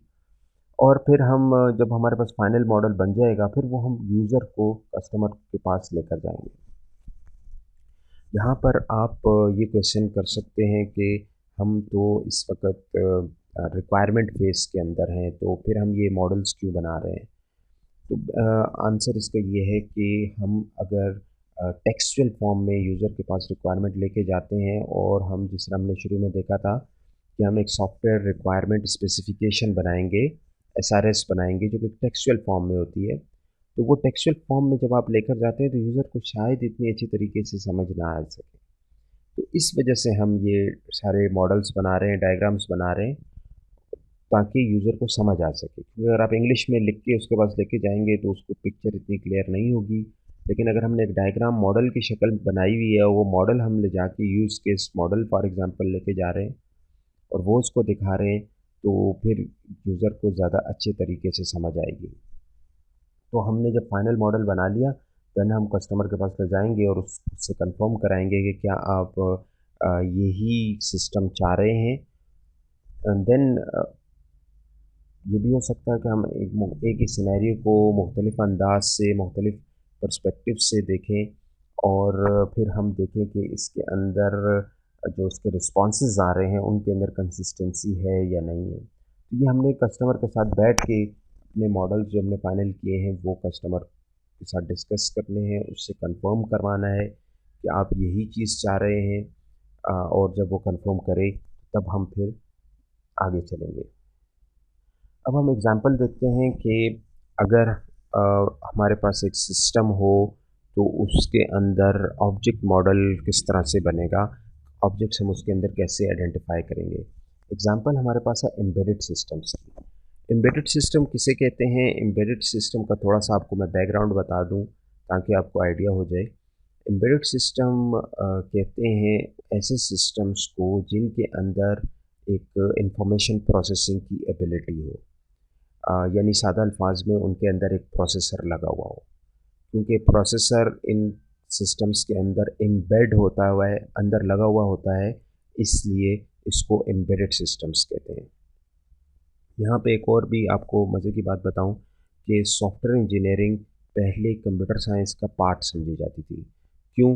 क्योंकि सॉफ्टवेयर सिर्फ कंप्यूटर के अंदर इस्तेमाल होते थे, तो इस वजह से कंप्यूटर साइंस एक बड़ी डोमेन थी और उसके अंदर सॉफ्टवेयर इंजीनियरिंग एक उसका एक पार्ट थी, जिसमें सॉफ्टवेयर को डेवलप करने के प्रोसेसेस और मेथड्स देखे जाते थे। लेकिन अब हुआ ये है कि पिछले कुछ अरसे में सॉफ्टवेयर कंप्यूटर से बाहर निकल गया है। आप देख रहे हैं हमारे पास ऐसी ऐसी डिवाइसेस आ गई हैं जो कि कंप्यूटर नहीं हैं, लेकिन उनके अंदर सॉफ्टवेयर इस्तेमाल हो रहा है। वो डिवाइसेस क्या कहलाती हैं? वो डिवाइसेस एम्बेडेड सिस्टम्स कहलाती हैं। फॉर एग्ज़ाम्पल अब आप देख रहे हैं कि हमारे पास मोबाइल, जो हमारे मोबाइल डिवाइसेस हैं, हैंडफ़ोन हैं, ये अब इसके अंदर भी एक प्रोसेसर एम्बेड हुआ हुआ है और इसके अंदर भी सॉफ्टवेयर है। इसी तरह फिर हमारे पास टीवी की अगर हम एग्ज़ाम्पल लें, तो टीवी के अंदर भी एक प्रोसेसर एम्बेड हुआ है और उसके अंदर भी सॉफ्टवेयर मौजूद है। तो अब उसका नाम स्मार्ट टीवी हो गया है। ये जितने भी स्मार्ट स्मार्ट डिवाइसेस हैं, इनके नाम के साथ स्मार्ट आ रहा है, वो स्मार्ट उसकी लुक की वजह से या उसके साइज़ की वजह से उसको नहीं कहते, बल्कि स्मार्ट का मतलब ये है कि इसके अंदर एक प्रोसेसर लगा हुआ है, एक प्रोसेसर एम्बेड है। इस डिवाइस के अंदर इंफॉर्मेशन को प्रोसेसिंग करने की एबिलिटी है। तो हमारे पास अब स्मार्ट टीवी है, स्मार्ट वॉच है, स्मार्ट मिरर है। आप देख रहे हैं वॉशिंग मशीन्स के अंदर अब ऑटोमेटेड वॉशिंग मशीन्स आ गई हैं जो कैलकुलेशन करके और डिटर्जेंट को देखकर और पानी को देखकर उस हिसाब से रोटेट कर रही हैं। इसी तरह फ्रिजेज़ स्मार्ट हो गए हैं, इस तरह वॉचेज़ हैं, हमारे पास स्मार्ट वॉचेज़ हैं। तो ये सारी these are the examples of embedded system. ठीक है, स्मार्ट वॉच से लेकर आप देखें तो अब ट्रेन्स के अंदर, कार्स के अंदर, एरोप्लेन्स के अंदर, rocket, missile systems, telecommunication systems, ये तमाम एग्जांपल्स हैं एम्बेडेड सिस्टम्स की। अब हमारे जो प्रोसेसर है वो इन डिवाइसेस के अंदर लगा हुआ है जो कि इनको स्मार्ट बना रहा है, इनके अंदर इंफॉर्मेशन प्रोसेसिंग की फैसिलिटी दे रहा है और ये डिवाइसेस सारी की सारी कंट्रोल हो रही हैं सॉफ्टवेयर के ज़रिए। इसका मतलब ये है कि अब सॉफ्टवेयर सिर्फ कंप्यूटर के अंदर की चीज़ नहीं रहा, सॉफ्टवेयर अब कंप्यूटर से बाहर निकल गया है और ये सारी डिवाइसेस के अंदर अब ये सॉफ्टवेयर के ज़रिए कंट्रोल हो रही हैं। तो हम उसकी एग्जांपल देखते हैं कि अगर हमारे पास एक एम्बेडेड सिस्टम है तो उसके अंदर कौन कौन सी ऑब्जेक्ट्स होंगे और कौन सी क्लासेस होंगी। तो एक हम ऑब्जेक्ट मॉडल की एग्जांपल देखते हैं। एम्बेडेड सिस्टम के अंदर सबसे जो इम्पॉर्टेंट चीज़ होती है वो उसके सेंसर्स होते हैं, क्योंकि उस सेंसर्स की बेस पर डिसीजन एम्बेडेड सिस्टम लेता है। सेंसर ऐसी डिवाइस को कहते हैं जो कि डेटा को सेंस करता है और इनपुट के तौर पर सिस्टम को प्रोवाइड करता है। तो सेंसर एक ऑब्जेक्ट बन जाएगा जो एनवायरमेंटल ऑब्जेक्ट होगा, जो कि सिस्टम को इंफॉर्मेशन इनपुट करेगा। ठीक है, फॉर एग्जांपल अगर आपके कमरे में एक थर्मोमीटर लगा हुआ है फॉर एग्जांपल, और वो टेम्परेचर को मेजर कर रहा है, तो जो ही टेम्परेचर 25 डिग्री से या 30 डिग्री से ज़्यादा होता है तो सेंसर सेंस कर लेगा और वो फिर एसी को अपना इंफॉर्मेशन पास करेगा और एसी ऑटोमेटिकली ऑन हो जाएगा। ये पैसिव भी हो सकते हैं और एक्टिव भी हो सकते हैं, यानी कि आपको कुछ चीज़ प्रेस करनी पड़ रही है, बटन है और उसको आपको प्रेस करना पड़ रहा है, या कमरे के अंदर सेंसर लगा हुआ है, वहाँ पे उसने देखा कि कमरे में कोई भी मौजूद नहीं है तो लाइट ऑटोमेटिकली ऑफ हो गई। इसी तरह अगर एक दरवाज़ा है, आप उसके सामने जाते हैं और उससे सेंस किया, डोर ऑटोमेटिकली ओपन हो जाता है। तो ये सेंसर एक ऑब्जेक्ट होगा जो कि सेंस करेगा और इन्फॉर्मेशन प्रोवाइड करेगा। ये इन्फॉर्मेशन किसको प्रोवाइड करेगा? ये कंट्रोलर ऑब्जेक्ट को प्रोवाइड करेगा। यूँ समझ लें कि कंट्रोलर जो है वो सिस्टम का ब्रेन है जो कि सारे डिसीजन लेगा, यानी ये आपका माइक्रो प्रोसेसर है। हो सकता है कि इस कंट्रोलर ऑब्जेक्ट के अंदर और बहुत से छोटे छोटे से कंट्रोलर्स हों, लेकिन इस कंट्रोलर ऑब्जेक्ट का काम क्या है कि ये सेंसर से डेटा लेता है और उसके ऊपर कुछ प्रोसेसिंग करता है, कुछ डिसीजन लेता है। मसलन हम कह रहे हैं कि टेम्परेचर 25 से ज़्यादा हो गया, तो वो तो थर्मामीटर ने चेक किया, लेकिन फिर वो कंट्रोलर ऑब्जेक्ट के पास भेजा। अब कंट्रोलर उसके ऊपर चेक लगाएगा, देखेगा इफ़ कंडीशन की मदद से कि क्या ये टेम्परेचर वाकई 25 से ऊपर है या नहीं है, और अगर वो कंडीशन ट्रू हो गई तो फिर ये इंस्ट्रक्शन देगा एक्चुएटर को। एक्चुएटर क्या चीज़ है? एक्चुएटर एक डिवाइस होती है जो कि अब एक्शन लेगी। ठीक है, जो आपने सेंसर ने जो चीज़ सेंस की है और कंट्रोलर ने उसको प्रोसेस किया है, और अब वो इंस्ट्रक्शन मिली है एक्चुएटर को, तो एक्चुएटर ने basically it is a mechanical device जो कि कोई एक्शन परफॉर्म करेगी। यानी दरवाजे को खोलना, दरवाज़ा कौन खोलेगा? ये एक्चुएटर खोलेगा। एसी को ऑन करना, लाइट बल्ब को ऑफ करना, तो ये तमाम काम अब एक्चुएटर्स करेंगे। तो हमारे पास एम्बेडेड सिस्टम की अगर हम ऑब्जेक्ट मॉडल की एग्जांपल को देख रहे हैं, तो इस ऑब्जेक्ट मॉडल में 3 मेन ऑब्जेक्ट्स होंगे। सेंसर्स जो डेटा सेंस करेंगे, और कंट्रोलर्स जो कि उस डेटा के ऊपर कुछ डिसीजन लेंगे, एंड देन एक्चुएटर्स जो कि उस डिसीजन के मुताबिक एक्शन परफॉर्म करेंगे।